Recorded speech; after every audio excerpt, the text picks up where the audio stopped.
I want you folks to play these 3 games from the NLA. Daily pick 3 cash flow and play with. You will be supporting sports and culture, nation building and our future. So go out and play, folks, make it a must. You will see what the National Lottery is doing for us. When you play pick 3 cash flow and play with, the NLA will support you all the way. Starting September 30th, Monday to Friday, these 3 games will be drawn mid-morning, 9:45 a.m., midday, 12:45 p.m., and evenings, 7:45 p.m. The National Lotteries, supporting sports, culture, and nation building. Sunday money day.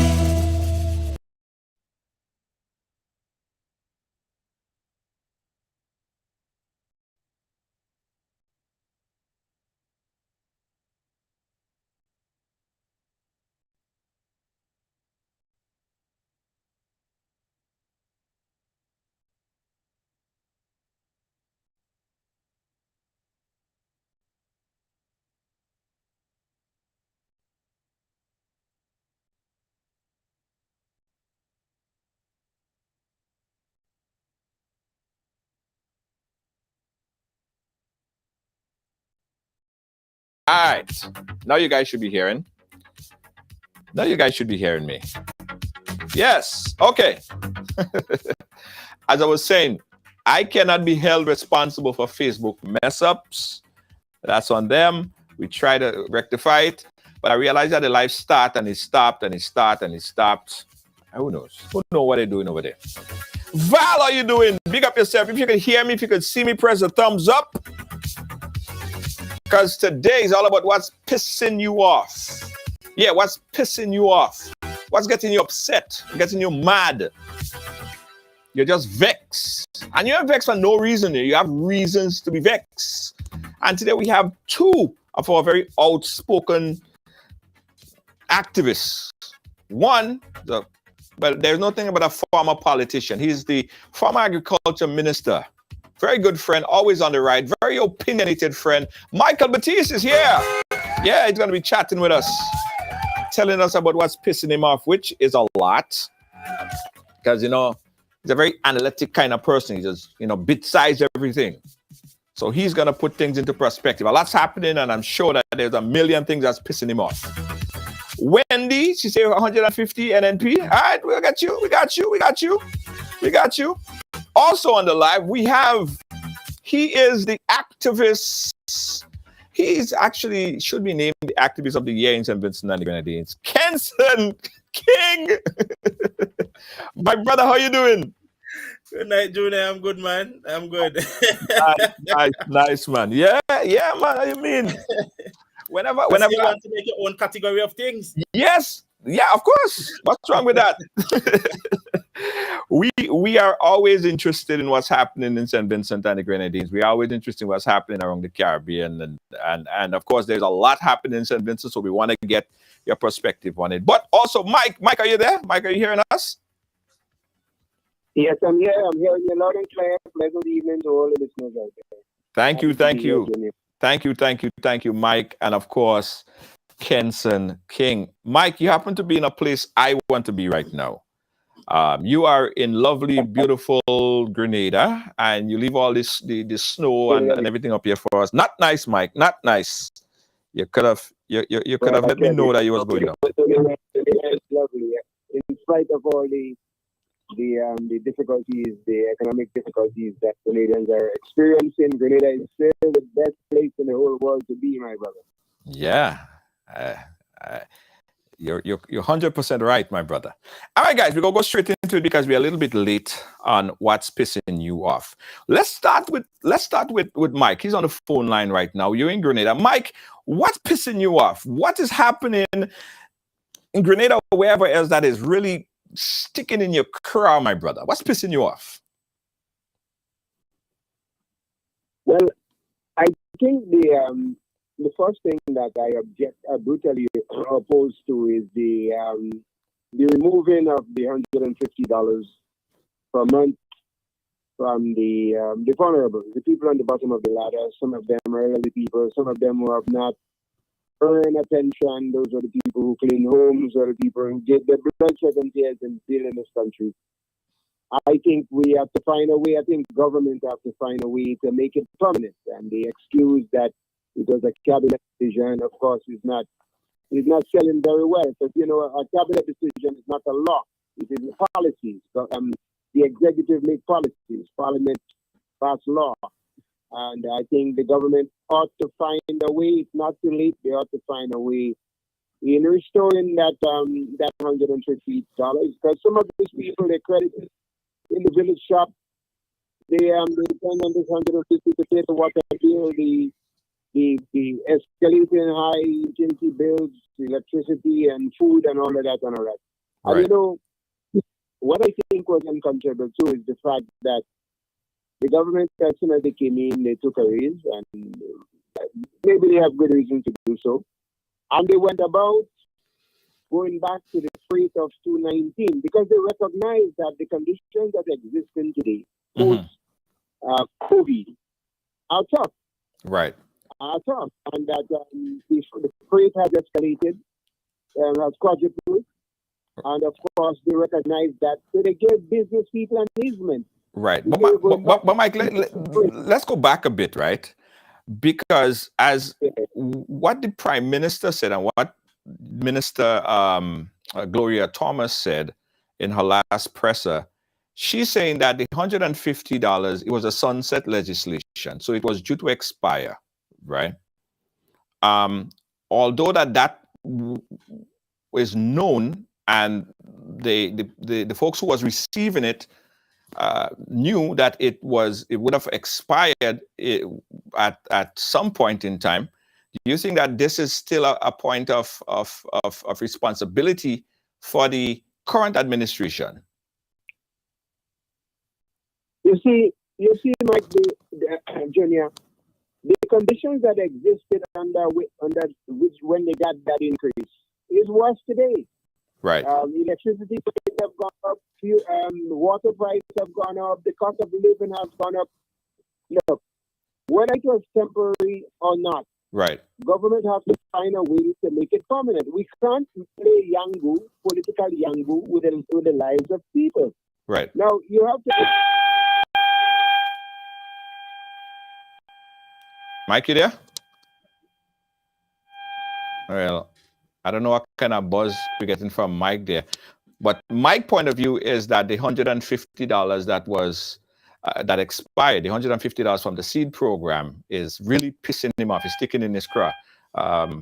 Okay, Mike have a problem right there. So we'll try to get back to it. Guys, 718-701-5720 if you want to call us up and let us know what's pissing you off. Let us go to St. Vincent and the Grenadines as we try to rectify Mike's situation there. Kenson, St. Vincent, what's pissing you off and what's pissing off people in St. Vincent and the Grenadines right now? Oh, a lot, Junior.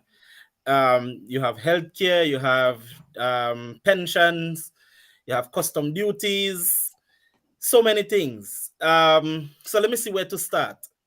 First, I'll start with the pension issue. All right. Now, for years, well, I was a member of the Public Service Union. I was an executive member at the time. I was the grievance officer.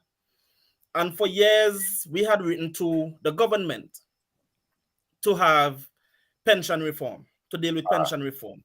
They didn't answer for years. They said they gave no reply for years. The unions came together, they wrote them to have this pension issue dealt with, and nothing was done. Now, they have messed up the NIS. Right? They have been dipping their hands into the NIS, taking out millions upon millions. So now it's an issue that people cannot get their pensions. They now are looking down the barrel of not being able to get the NIS to float, which is the National Insurance Service, but it was first called the National Insurance Scheme, and I think it's a scheme. Yeah, it's the same thing in Grenada. Well, go ahead. Yeah, after messing up this thing, I remember there was I looked at a video some time ago when former Prime Minister James Mitchell, because the NIS was started in 1987. All right. And I remember he gave a warning. At that time, the New Democratic Party was in office and James Mitchell was the prime minister.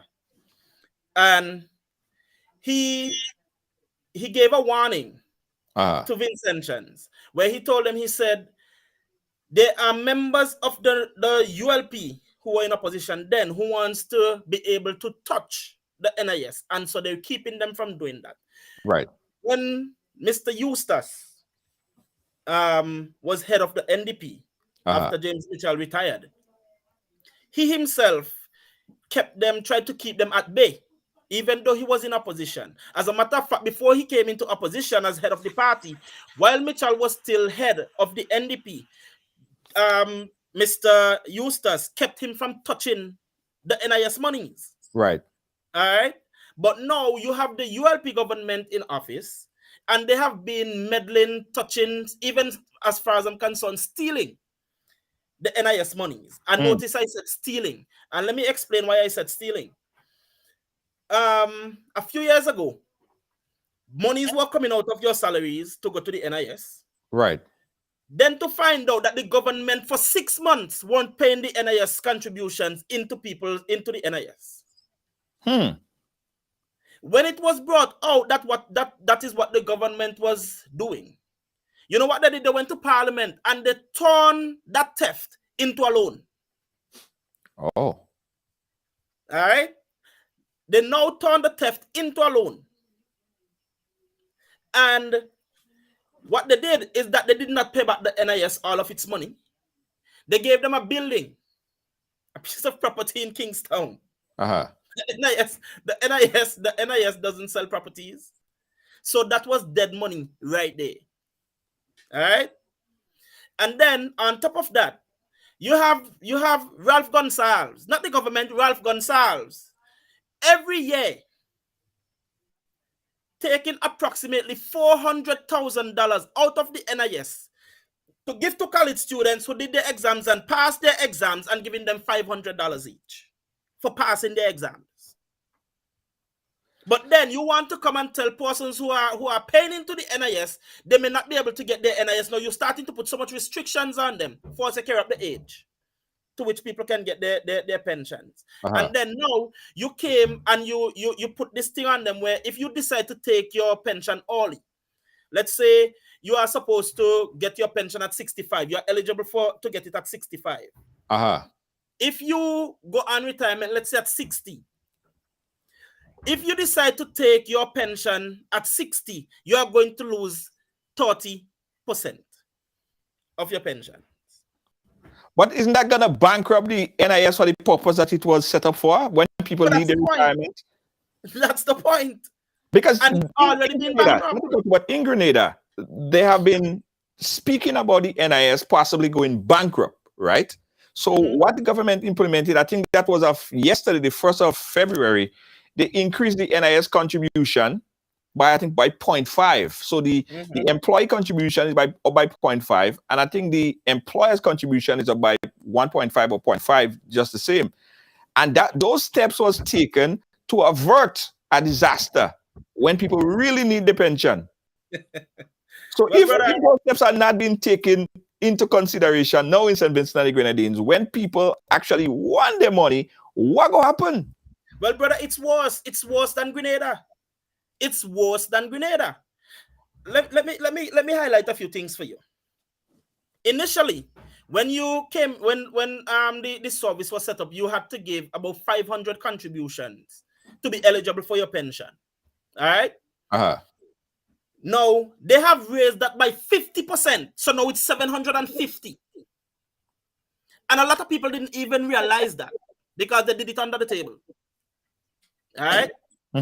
So you might have been going along and thinking that, you're eligible for your pension because you paid your 500 contributions, only to find out that you weren't eligible. All right? On top of that, they raised the age for some people. What's the age? What's the age now? So it's 65 for some. Right. All right? Now, on top of that, note, you are supposed to pay a certain amount of contributions to qualify for your pensions. Right. If I've already paid my allotted amount of contributions, tell me why I have to wait until an age that you dictate that I must get my pension when the law has given me the leeway to be able to take all retirement. So when I retire, I can't get my pension when I retire. I have to wait until you decide to give me my pension. Yeah, but they say that 65 years is the normal age of pension. Yes, that is what I see Suzette said here, but it wasn't.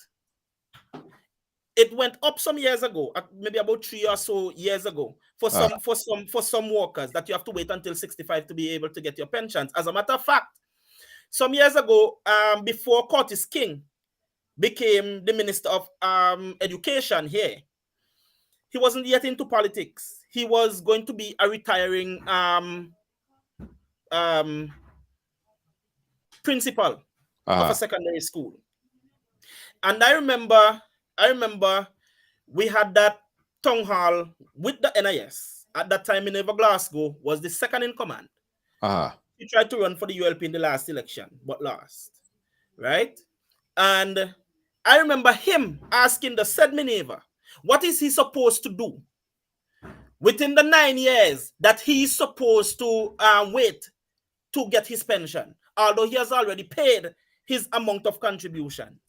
Minerva told him that persons must survive off of their bank account. Right?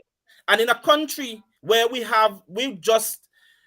Haiti is better than us when it comes to unemployment and so forth. Our rate of unemployment is so high.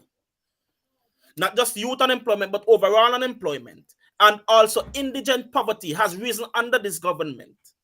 So with these factors, how are you going to tell people to survive off of a bank account? And some people live from hand to mouth as well. I mean, they get a paycheck and they finish. We got Mike back on the line. Mike, are you there? Yes, I'm here. Okay, Mike. Yes, so we got you back there. I don't know what that buzz was. So, Mike, let's get back to you. And you saying that back to the $150 that was taken from the seed program, right? Even if it was in fact a sunset legislation that due to expire at a period of time, you're saying that the Deacon Mitchell-led administration now should make provisions to somehow make it permanent. That's what you're saying, right? Yes, you should extend it. And I say so because it affects the people on the bottom of the economic ladder. Some of these folks have given their blood, sweat, and tears in building this land of ours. Right. Some of them were not fortunate to have a pension. As a matter of fact, they contributed significantly to those who are getting a pension today because both parties was talking constitutional reform, and had these people come out and vote for constitutional reform, right, the pension would be history. So we have to find ways. A government, the character of a government is judged on how you treat the vulnerable. Right. So let me ask you this question, Mike. Why didn't the former administration think about making it permanent? Well, first of all, whatever they did, the former government is no longer with us. Right. So that's history.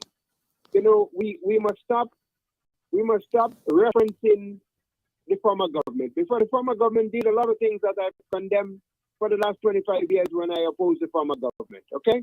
Right. So you are in charge now. You are now righting a wrong. And what we're saying is that there's a lot of people who the former government put on contract. And when the contract expired, they went under the bus. But this is a new regime. Mm-hmm. This is a government that plans to make life better for all Grenadians.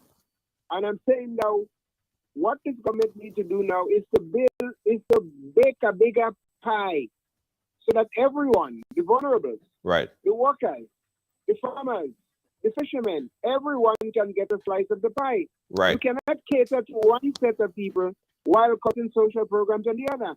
You see, politics is about perception. As I said, when we got cut off, when the government came in, they gave themselves a raise. Fine. I'm not questioning that. That's their prerogative. They have to face the voters with that. They went back to the 2019 freight, the pre-pandemic freight, and they gave a businessman an easement. And that easement was supposed to be passed along to the consumer. Unfortunately, it has not, because when you go to the supermarket, you see the price of basic commodity good has escalated. Right. So the people who got this temporary increase, the conditions that existed then are worse now than it was before. And that's why I'm saying to this government, go back to the drawing board. Everyone can make mistakes. Find a way to extend on the 150 on that legislation. Right. Of course, they need it. They depend on this medication. They credit in the village, the small shops. They budget. They pay their water bill, their light bill, which is rising daily. Their food stuff, their medication, and all of that. And we have to find ways to take care of all segments of the society. That we cannot pay out a lump sum to one set, and then the other set, and on the other side, we have people suffering. That's not economic justice. Right. What about the government justification saying that even the allocation, right? The allocation for that seed program was done after the budget, so there was no allocation inside of the budget for it. It wasn't in the budget. The NDC government, the incoming NDC government, had to allocate for the $8 million to finish off the payment of the other portion of seed. The NDC is in charge. Right. The NDC is in charge. When they campaign, and we all supported it. We said you're gonna right all the wrongs. Right. Now you are there. You knew it's expiring, so you must put the necessary legislative framework in place to facilitate the vulnerables, the people on the bottom of the ladder. And right. May I say, there may be those on that seed program who should not be on that program. Yes, I was going to get to that too. Yeah. Yes, well, you could vet it. Okay, I'm not here criticizing the government for criticism's sake. I am talking on behalf of the people who can't speak for themselves. The vulnerable, the people who worked for this country. Unfortunately, they did not get a pension. They're home now. Some of them are bedridden. Some of them can't help themselves. They no longer can work. And the little kakada that they was expecting and depending on to help them through these difficult times. Right. You're cutting it. Poor people don't think like them. They're not intellectuals. They're ordinary people. And when you give them an increase, they're happy for the increase, and they're budgeting on that increase. So you just can't come and take it away from them and reverse that. Well, when they say take it away, from my understanding of it, it expired. It was a sunset legislation. It expired. Government, as someone was asking there, like, so where's the government going to get the money in that period of time to budget for that if it was not allocated for, not even in this budget? Where are they going to get it from? And also, do you think that the implementation of the CESS program, which is giving young entrepreneurs the ability to now create their own business, so it's not sitting and waiting and expecting government to give them a handout? Let me chime in on that CESS program very quickly, Mike. Right. You know, the government and the People's Republic of China on Taiwan, the Taiwanese government, right, a few years ago, introduced what they call a micro. The former government had a micro enterprise project. Right. The Taiwanese government spent $45 million funding that micro enterprise project. And it saddens me to say that $45 million, we have not seen the results of that. That was a failed program. Uh-huh. So, you see, one of the pressing matters that's affecting Grenadians today is the collapse of the rural economy. Mm-hmm. The collapse of the rural economy. And if you're encouraging people to get into business, when you get into business, you must have buyers. And buyers must have spending power. Right. The recent last Christmas, it was one of the worst that we experienced. Even though the government paid out $75 million to pensioners, monies that was deserving to them, that money did not trickle down to the little man. So you see, we have to fix the economy. We have a broken economy. Mm-hmm. The New National Party had a artificial economy with faith and other artificial organizations who pump money into the economy temporarily. Mm-hmm. And a lot of people benefited from that artificial economy. That's gone now. As it is now, this new government, they have not yet had the time to introduce a comprehensive economic plan for the recovery of our economy, of rural Grenada. Cocoa farmers didn't get a back pay. Nutmeg farmers did not get a back pay. Marketing board is closed. The port in Grenville is closed. The boatmen are no longer operating from St. Andrews because they claim they have no supplies to operate from St. Andrews. Mm-hmm. So our rural economy is in trouble. And we as a people expecting a new government with a sense of urgency, with a sense of urgency to pay attention to the emergency situation. And that emergency situation is the collapse of the rural economy. I've been barking on this rural economy for a very long time, and it's here now. The bank, the Republic Bank in St. Patrick's have closed their doors. And you know, the banks are long-term economic forecasters. When the banks start running, we know something is wrong. So now is the time for this government to settle down and put a comprehensive economic plan in place for the recovery of the rural economy, vis-a-vis agriculture. Right. And when we have a buoyant economy, then we could talk about start-up business. If you give young people money to go into business, with the economy the way it is, it will fail. Right. But what about the long-term, but Mike, what about the long-term projection? I mean, someone starting a business today doesn't necessarily mean that it would gain a profit and you would see any kind of positive economic trend immediately. But by giving giving individuals that opportunity to start a business, you're looking more for the long term, over the 2-3 year projected period. They could start some kind of something, and then they could not only employ themselves but employ others. That's what you just said there, Mike. That is what we call deductive business. You see, it is all well and good to say I'm giving people money to start business, but there's a lot of people that go out of business as a result of the weak economy that we're experiencing. Now, as I mentioned to you, the major problem affecting rural Grenada today is the collapse of the agriculture. Okay? Right. And until we fix that problem and create an economy where monies can pass to the hands of ordinary people on a regular basis, it don't matter how much new business you start off, those new business will fail. Okay? Right. Because our economy is weak. The average man lacks buying power. Okay? Right. Let me just come in right here. Guys, you're watching Right Along Live. Today, Thursday, is what's pissing me off. And of course, Mike Batiste, a former parliamentarian, he was a former agriculture minister. He has a lot that is pissing him off. He is not in support of the $150 that was taken out from the CES program.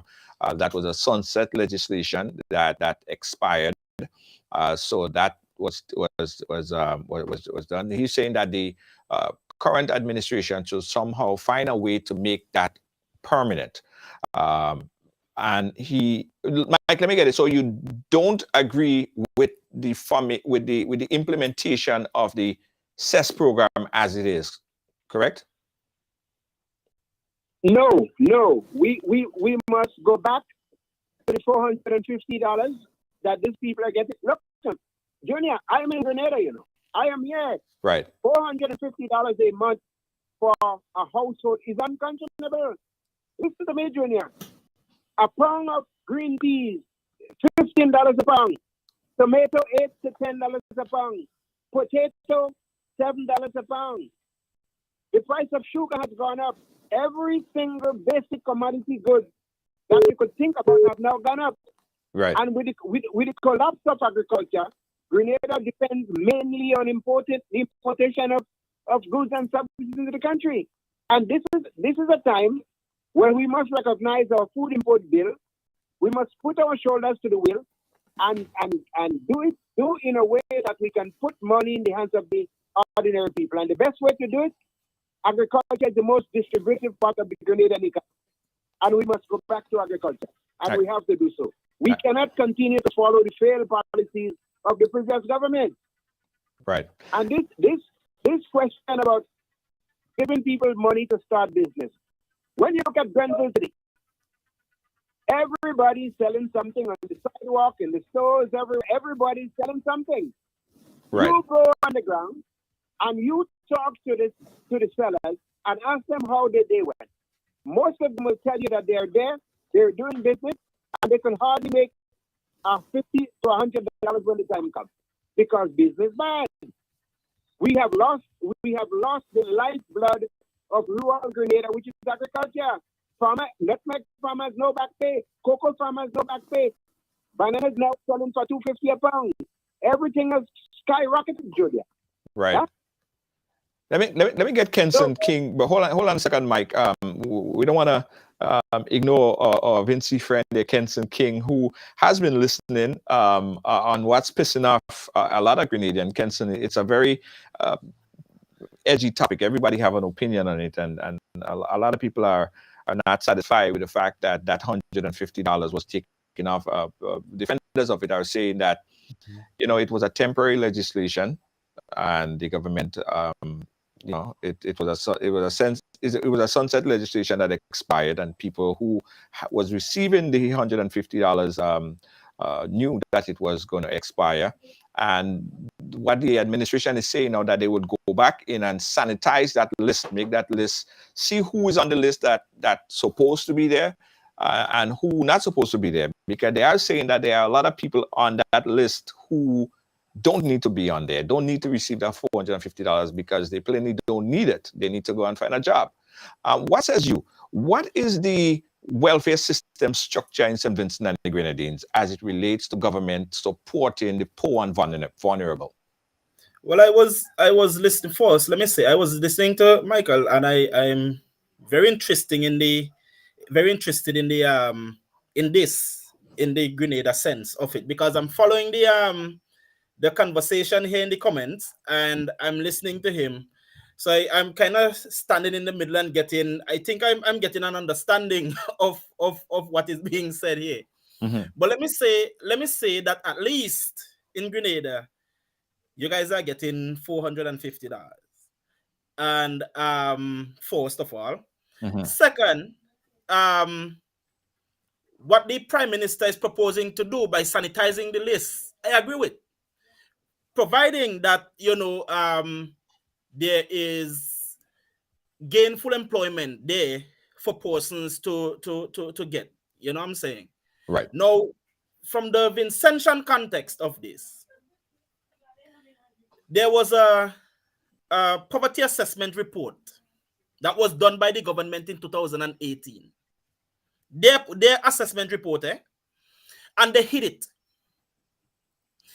It took a parliamentarian of the NDP, Mr. Cummins, to have gotten a leak of it and expose it.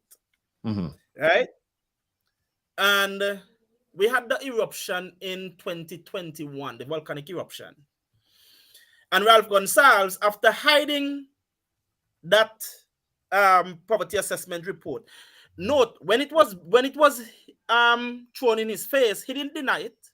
He didn't deny the contents of it. All he said is that it wasn't completed.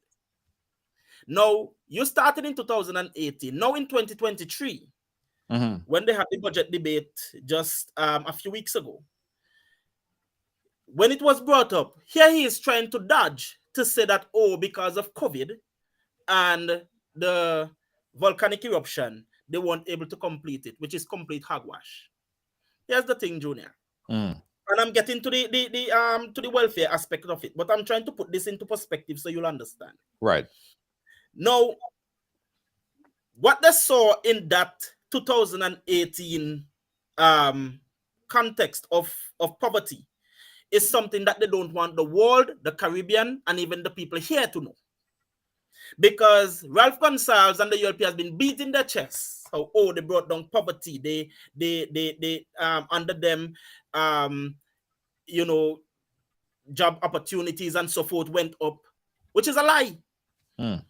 because their own assessment showed that poverty increased, poverty and indigent poverty increased, youth unemployment and overall unemployment increased at a high rate and at a high level.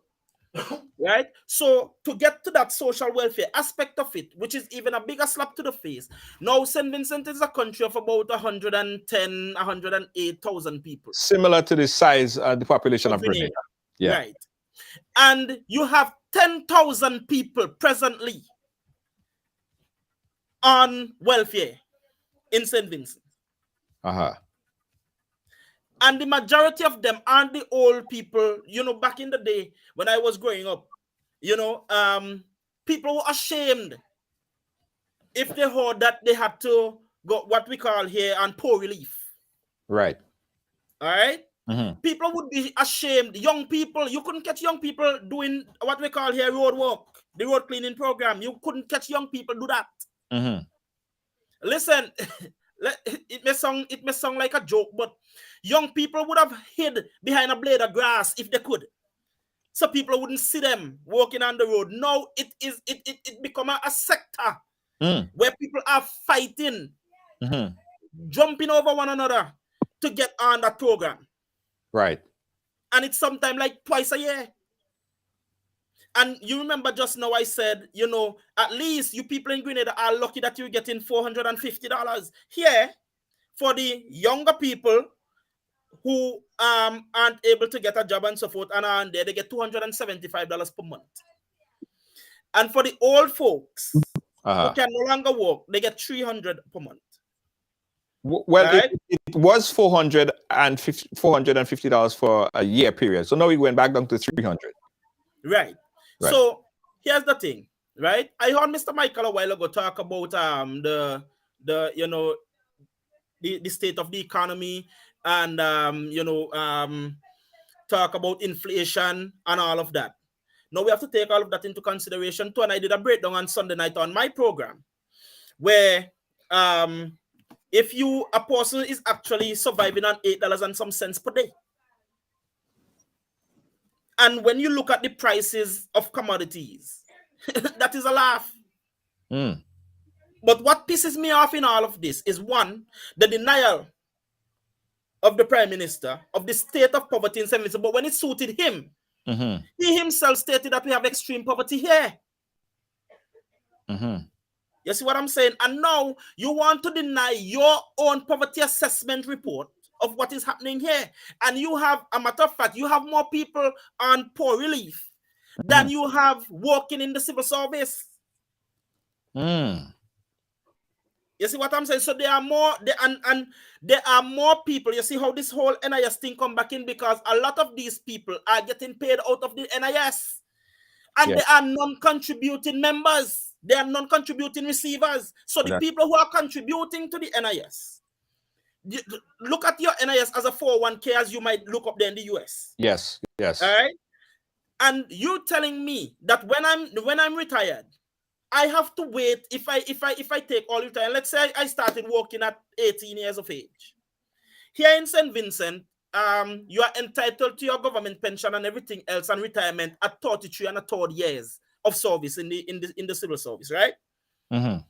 Now, if you start working at 18, 33 and 18 is what? 51? You can retire at 55, early retirement. So let's say you have to go until 55. You are going to do about 4 years extra, right? To be able to get your full pension and gratuity if you retire early, which is your government pension and gratuity. During that time, you would have already paid all of your contributions necessary for you to get your pension to the NIS. You see what I'm saying? So tell me why I have to wait 10 years, maybe, to be able to get my pension from the NIS, which is like a savings for me. Yeah. You see what I'm saying? Let me ask you a question, and Mike, you could chime in here as well, right?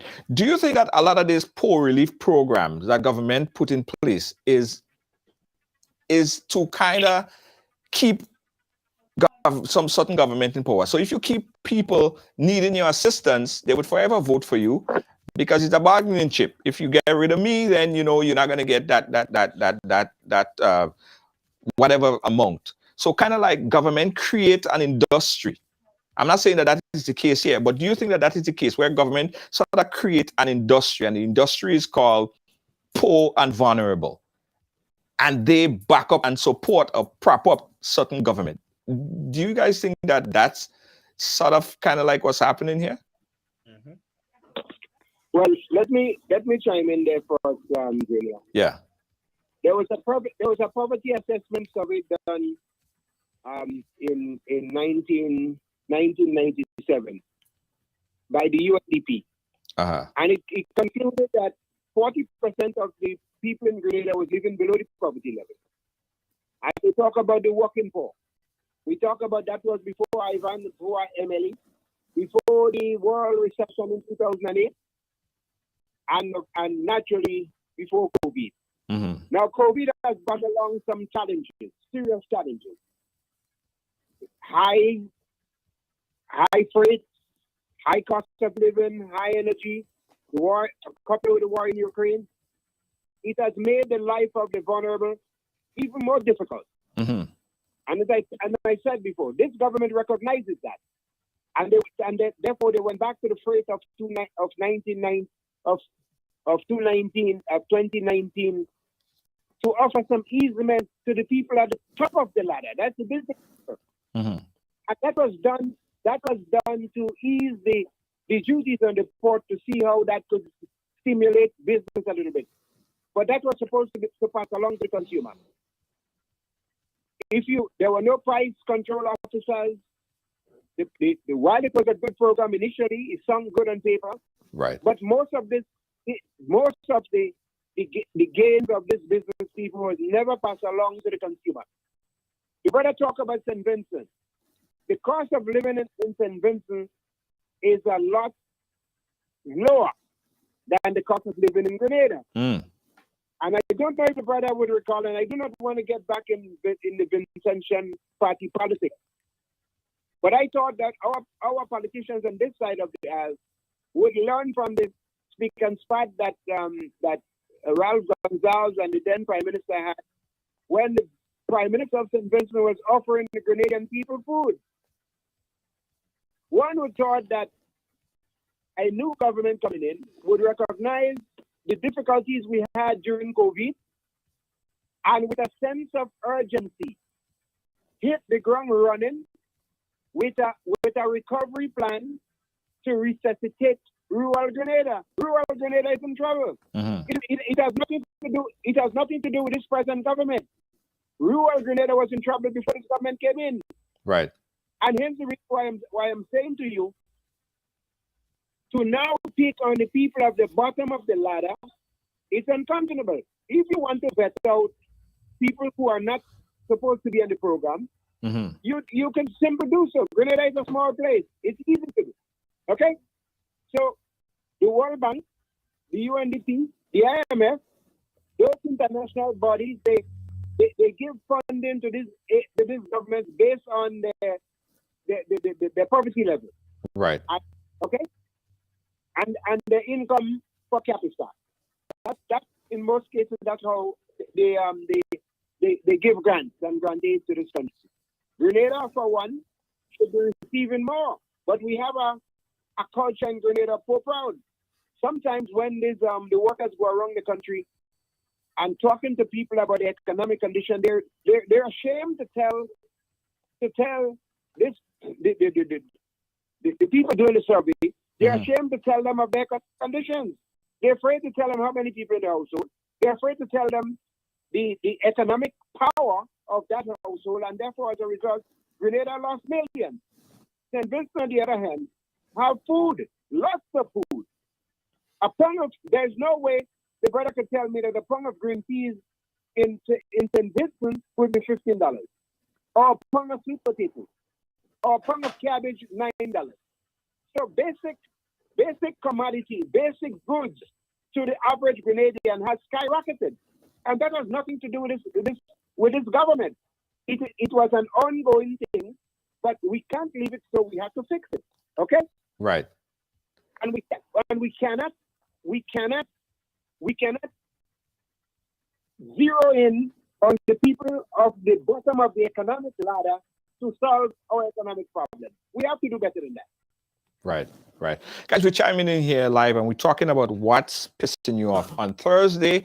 That's what we try to accommodate for. There's a lot of people who are upset over various things. Might be something different. Someone just messaged me saying that, and somebody just messaged me and said that the recent election in Antigua and Barbuda, that's pissing them off because they think that they have, someone in power that came back again that remind them of someone. Well, let me just say the name because it's not nice. They say the mustache remind them of something and they don't like his rulership skills. And people in Antigua Barbuda is pissed off right now. So there might be things that pissing you off that we're not talking about. In that case, you could always call and chime in and tell us what's pissing you off wherever you are. Kenson, let's go back on this setup because NIS is a problem. NIS, as you said, it look as if it will go bankrupt if it continue in that trajectory. But I want to touch on another thing, which is a problem in Grenada. The MNIB, I don't know how you guys call it in St. Vincent, but it's the Marketing and National Importing Board. That's basically, it is the bridge between the farmers and the import getting out to various countries. I don't know how you guys call it in St. Vincent and the Grenadines. What happened over the years, government have been putting money into NIS and, sorry, not NIS, MNIB, and they were really not fucking out a profit. It has been very, very unprofitable for government and it's a statutory body, so it's, government have to support it. But the government decided that they go come in and restructure the whole scene because it's just not, it's not working for them as how it is. How is St. Vincent and the Grenadines handling export from the farmers to the wider world? How is that process working? Well, we have something up here used to call the Marketing Corporation, sometimes they call it Marketing Board, right? That has been defunct for a while. Ralph tried to bring it back on stream, but it wasn't for the benefit of Vincentians. He tried to bring it back on stream along with, there was a supermarket that we used to call the Marketing Board, Marketing Corporation. They had that entity that used to buy from the farmers and so forth. But Ralph tried to bring that back, and he said it at the opening of the then reopening of the Marketing Board, where he said he's reopening it so that he could put the other supermarkets out of business because to him, they weren't supporting him. So it was just to put them out of business. It didn't last long. No, Massey came in and took it over. All right. Now, what happened here with marketing is that what we call traffickers. The traffickers are the ones who really are the bridge between the farmers and Trinidad, Grenada, Barbados, the Virgin Islands. All right. If not for the traffickers, and we have my brother, I said, I made a joke out of it a few weeks ago on my program where I said, the traffickers' juju has to be strong because they're the only ones who are holding farm against Ralph. Yeah? Now, some years ago, you had, and before I go there, let me say something. This, I think, I don't know how it is in Grenada or other countries, but I'm going to venture out on a limb and say, this government we have here, I think is the only government that just tries to fight down its own people blatantly to keep them poor. And before I go on the marketing aspect of things, let me just go to the question I asked before you ask this one. There's a thing called the 5 points of subvergence. All right? And I think St. Vincent's at that place where we have been subverged. And they say it takes 20 years or a generation to achieve it. Ralph has achieved it, I believe. Because you see, when you have people hungry, Junior, they don't take the time out to study policy or politics. They only have time to study the next meal. Yes, true. And back, if you have done any form of sociology, you will remember Stalin and what he did with the fowl. All right? Where he was asked, how is it that you have such control over the people and they still love you even what you are doing to them? And he plucked a fowl. And in all of its pain, being bloodied, he held some rice in his hand and the fowl ate out of his hand. So even with all the pain that people are going through, and I want to believe that is part of Antigua's issue. You have people so vulnerable and so poor, Right. that all they can study is the next meal. Or look at you, even though you're the one who is causing them pain. The fact that you feed them, they forget that you're the cause of their pain in the, to begin with, and their hunger. And so roll forward to now, even with the marketing and so forth of produce from St. Vincent. The brother said a while ago that St. Vincent have lots of food. Yeah. But when it comes to pricing, brother, we're on the same level. You actually do get a pound of cabbage here for about $8-9.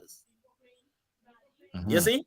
And that's what is happening. You do get a pound of peas here for about $10, $12.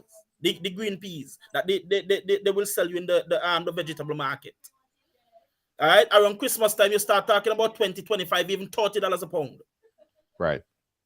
You see? And so you now have these traffickers, yeah, who are the ones who are bridging that gap. The farmers, when they, for 20 plus years, this government has not shown or opened a new market for Vincentians. Agriculture has tanked, literally nosedived and crashed under this present government in St. Vincent. You hear me? You have, and then you have the government, they stepped in and decided to start buying. This is what they tried to do, to push out the traffickers, because it's always about removing the smaller man. You must not be able to build wealth. Okay? They must control everything. Right. And as I said, the juju of the traffickers has to be strong, because they're still standing. Because what this government did was to start buying produce at a higher price than what the traffickers could have offered. All right? And it only lasted a few months and started trafficking to the same markets that the traffickers are trafficking to. Oh. And selling at a loss. So they were buying at a higher price, but selling at a loss. Because at the end of the day, those who are importing the food are actually the ones setting the price. Yes.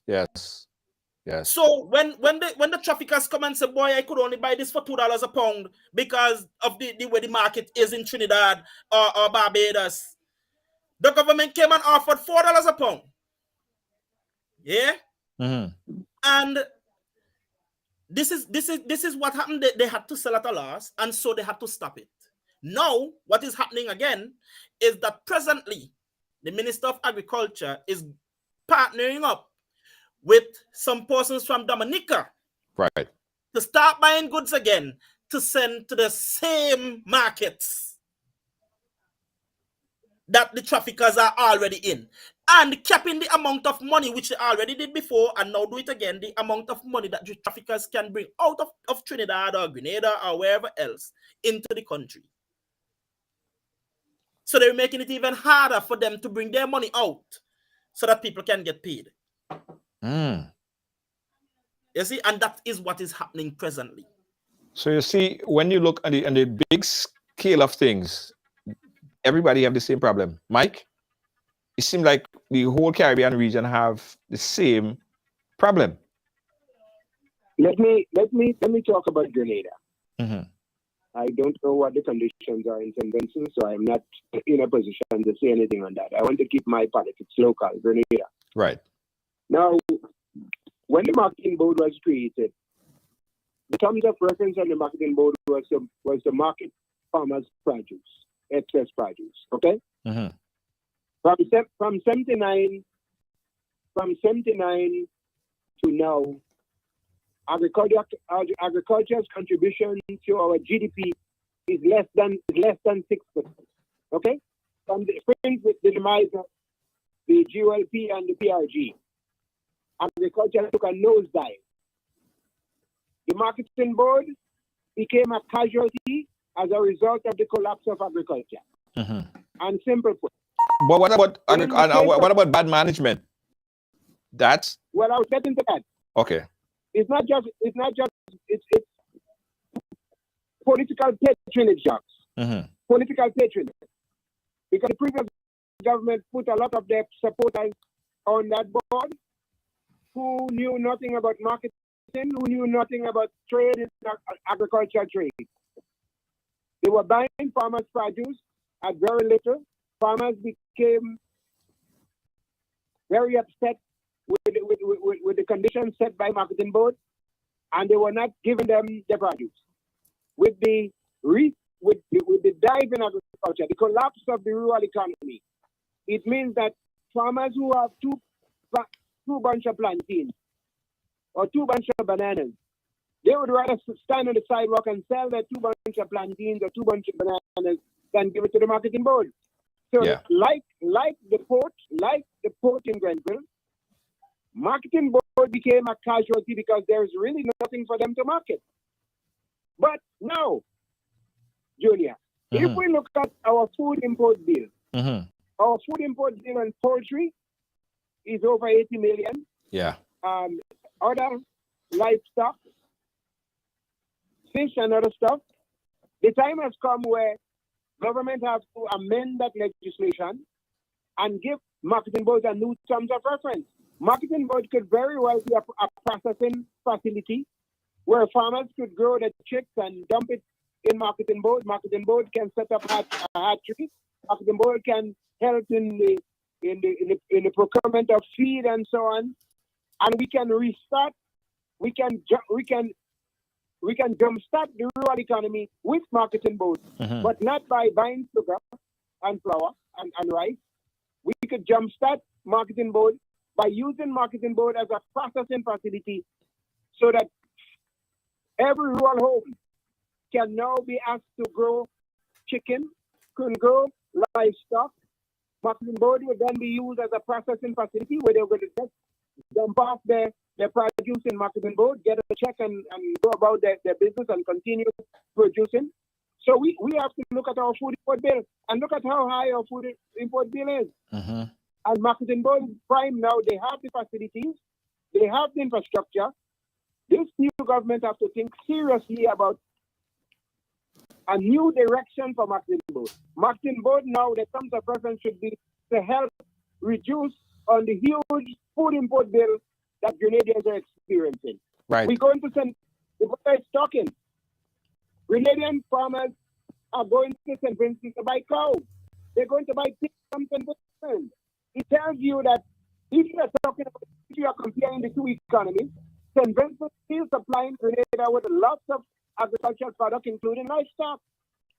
Yeah. We have farmers taking boats and going up there and buying hundreds of cattle and bring to Grenada for slaughter until the government in St. Vincent has to step in and say, well, you're depleting our stock.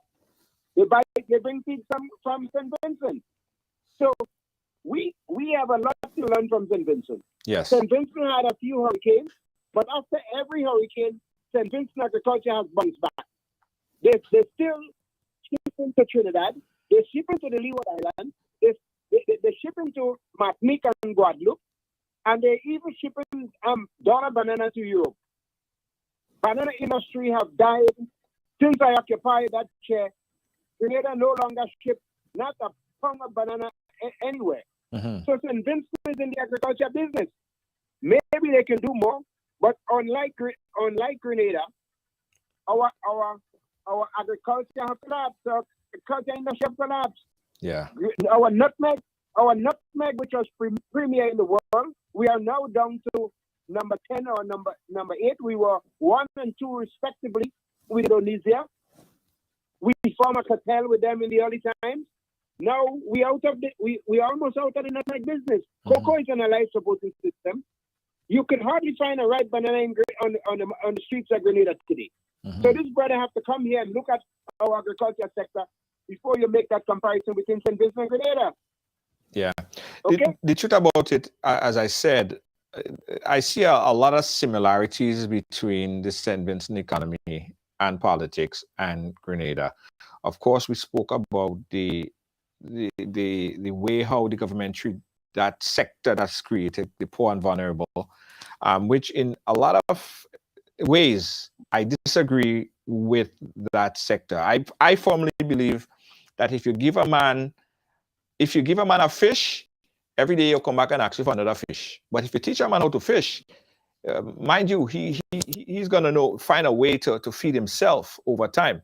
So I am supportive of sanitizing, and that we're coming back to the sanitizing and the poor and vulnerable sector. I'm in support of coming back, sanitizing the people who really needs it, that older population. Let they have that assistance, and probably when you take out all the amount of people who don't really need it and could work, when you take them off the list is going to be so slim. You could in fact put that savings and put $200 instead of $100, which would be more. But that needs to be sanitized. People who are not supposed to be getting it should not receive. And that whole sector should not be created. Give the people who are strong and could work the ability to work or start a business. That's why I am in supportive of anything that resembles CES. Anything that looks like CES, that gives employment and entrepreneurship. The best way to reduce poverty is through education. It does not have to be academic education. True. Look, we have cadre of young people in the country today with no skills. Okay? Yes. And I am praying that this government would keep their promise to introduce technical education in school. And as the then leader said at the time, when he was campaigning, he said, we do not have to build schools. We can convert some classrooms into technical schools. Yes. And if you want to help our young people get out of poverty, if you want to get our people out of poverty, you have to give them the requisite education that will enable them to learn to earn. Yes. And now it's just not doing it. Look, we importing all kind of cars in Grenada. As it stands now, it's difficult to get a good auto mechanic because we cannot get a good auto mechanic to service some of the vehicles that we're bringing in. True. To get a good refrigeration technician, it's a daunting task. A lot of the major projects that we bring into Grenada, we have to bring in people from the outside to do it because Grenadians just not qualify for the mega projects that we used to be hearing about. Mm-hmm. So we have to go back to the drawing board. We must empower our people, and we must empower them through education. Yes, I agree. So that when companies come here, they're not just getting the hamburger job. You have hotels coming in here, and all they're looking for is somebody to make up the bed, somebody to do landscaping. The time has come where we have to train our young people to take up management positions in this hotel that will pay good wages so we could get our people out of poverty. Amen. People have been crying out for too long, man. Amen. Nah, that is 100% on point. I totally agree with it. But guys, we are a little bit out of time. We are at that point in time. We're going to do a quick little wrap, starting with you, Mr. Kenson King. Wrap on everything. What do we need to do from here? What's the plan? What advice do we have going forward? If the powers that be are listening. For me, just listening to the brother there, he said something important: learn to own. But I don't think it's just learn to own, because if the requisite structures, industrial structures, are not put in place, then you are learning to own nothing. Because even though you may have learned, you cannot own. And this is a problem I have with our government here, and it seems like what had been happening in Grenada. I hope that now things will start to get better from listening, from what I have picked up here. I hope it gets better under new government. Now, let me just say quickly, here in St. Vincent, we have so much. I remember in 2011, the now agriculture minister, the now Minister of Agriculture, he stated, we have so much fruits and so much food here wasting, and it's time for us to go into processing and all of that. Where is it? You only have all of these foreign companies, and I'm glad the brother brought up this thing here with the hotels, because you have all of these companies coming here, Junior, and again, I think they look at us as, these small island countries, small island economies, so you can come in and do as you like, because the leaders that we have allow them to do so. I'm Right. so sorry that we didn't have more time, because then I could have expounded really on what happens here with these foreigners when they come here, and Yeah. the kind of leeway they get to do so much. Yeah. Because you have J. Eddie, that was operating in Mustique, because Vincent Chan Walker decided to stand up and say, oh, you owe us overtime, you owe us so much different types of money. They decide to try to liquidate and call bankruptcy, while owing the government about $13 or $15 million in taxes. You see what I'm saying?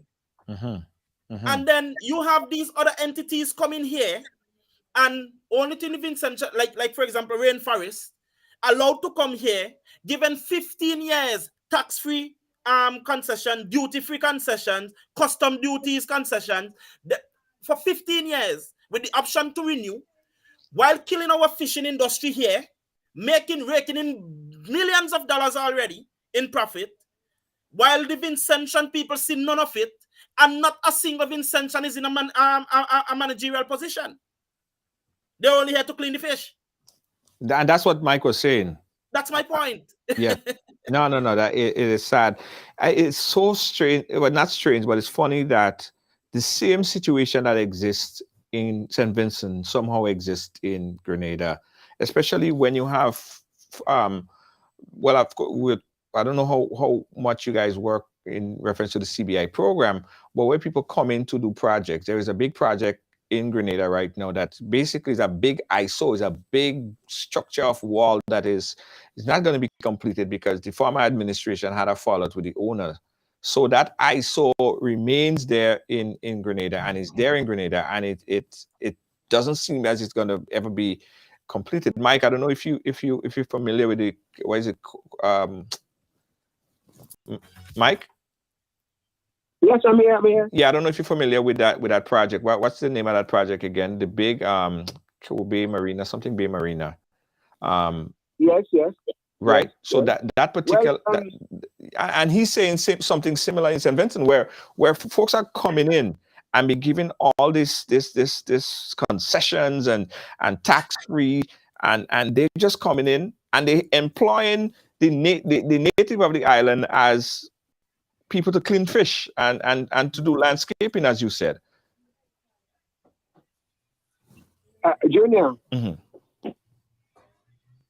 we have to change course. We have to change course. First of all, my advice to this new government: you must establish what are the three main pillars of the economy that you intend to pursue. Yeah. If it is tourism, you have to look closely at air travel, because air travel from North America is a nightmare. You can go to China cheaper than you can travel from New York to Grenada.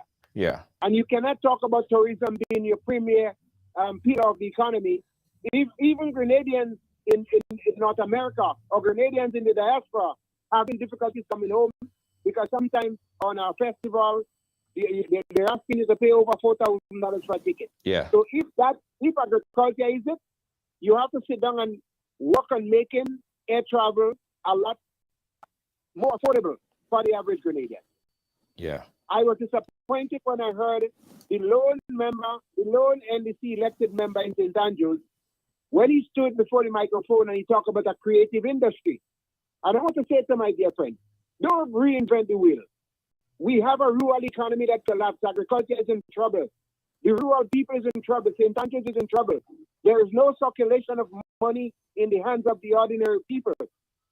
You need to start paying attention to rural Grenada agriculture and start doing something quick about that. We have too many young people unemployed. All the problems that you so well articulated under when you were in opposition, these problems did not go away when you won the election. The problems are here with you today. And whether you know it or not, all the problems that was left over. Hold on, Mike. There was not in opposition. Half of them in there was not in opposition. Well, no. I'm saying when they were campaigning. Oh, it was okay when they was campaigning. Okay. when you were campaigning about all the ills in government, and I join in identifying these ills, these ills that we identify under the NNP have not gone away. They are now sitting in your lap. You can't talk about your just come. You will have to hit the ground running. People are suffering, and you have to pay attention to youth unemployment, the collapse of the rural economy. You must do something serious about agriculture and get monies to circulate in the hands of ordinary people so that that could improve on their better life. And that would be my advice to the new government. Okay? Thank you so much, Mike and Kenson. Listen, Kenson, I promise you there's so much more that we need to talk about. We're going to have to schedule a whole program sometime next week so we could get some of the other issues that affected in St. Vincent and the Grenadines, because we do understand that there are so much Vinci that's on the program and also watch us on ANN and other platform as well. We have to circulate some of the issues as well. So thank you so much, Mr. Michael Baptiste and Kenson. I have to team you up with this is the dream, to have you, Kem, and Jay Truth. That's yeah, in Antigua. Yeah. I spoke to him some time ago.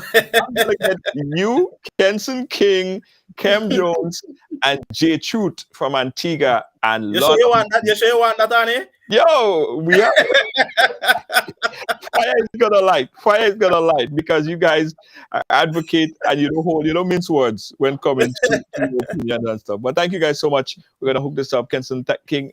And thanks a lot for having me on, man. All right, as always. Thanks. All right, brother. Guys, yeah. Thank you so much for watching. We got a quick break. We'll be right back. Don't move.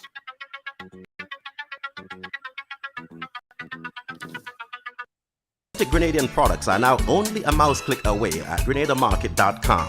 Nutmeg and guava jams, jellies and the syrups, world famous nutmeg pain relief spray, black sage, soursop, lemongrass, and guabande bar. Ordering is simple and friendly. All major credit cards accepted. Safe, secure shopping guaranteed. GrenadaMarket.com ships your product anywhere in the world. So when you can't go to the island, the products off the island can be sent to you. Just log on to www.grenadamarket.com and experience our quick delivery and homely service. Thank you so much again, guys, for watching. We appreciate you.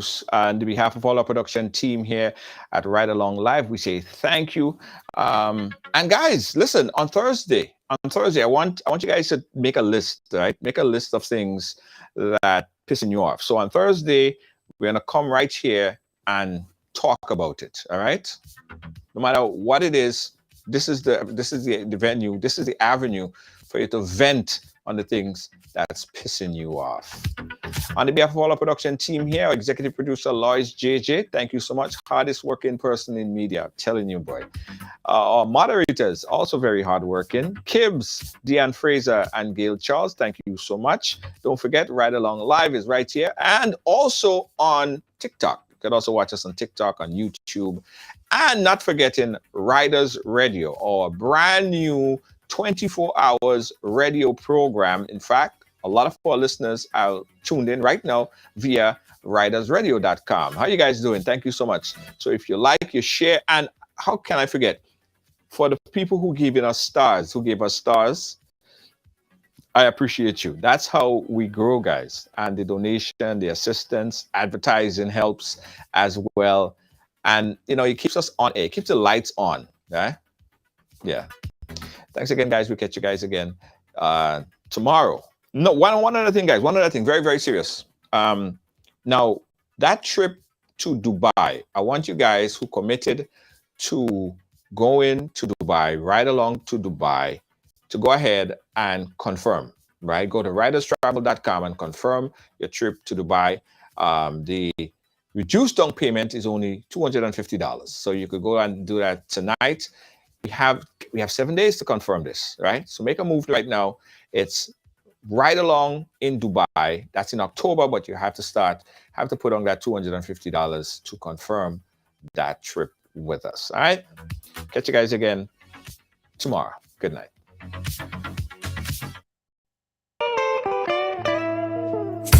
I want you folks to play these 3 games from the NLA. Daily pick 3 cash flow and play with.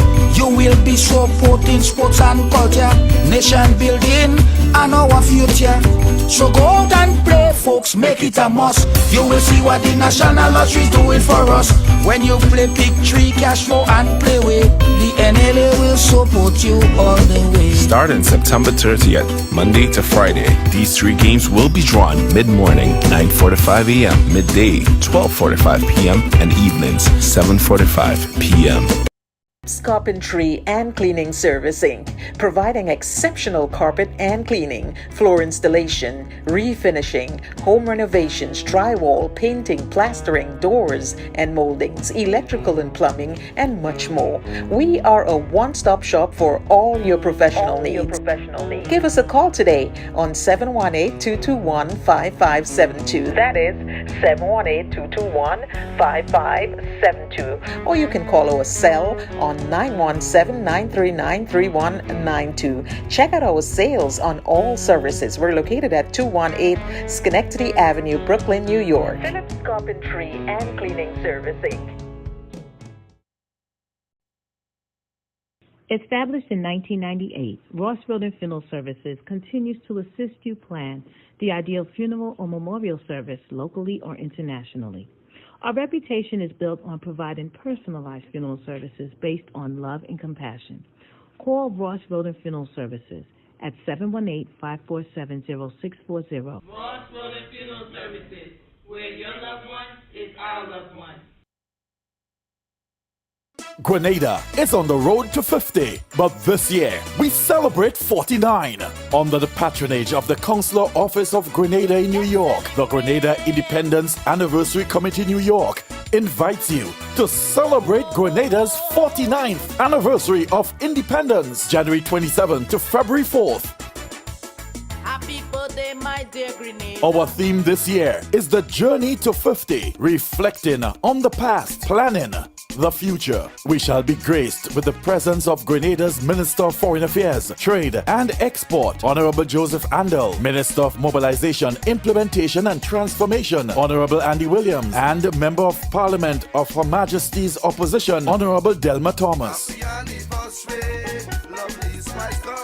The calendar of events rolls off on Friday, January 27th with a cultural evening from 7 p.m. at Our Lady of Refuge Hall in Brooklyn. Then Saturday, January 28th is the Independence Youth Fest from 11 a.m. to 4 p.m. again at Our Lady of Refuge Hall in Brooklyn. The ecumenical service is on Sunday, January 29th from 4 p.m. at St. Gabriel's Episcopal Church on Hawthorne Street. The 49th anniversary of Independence Gala, dinner, dance and awards will come off on Saturday, February 4th from 9 p.m. at the Anthems in Queens. It's all about Grenada's 49th anniversary of independence. The Journey to 50, reflecting on the past, planning the future.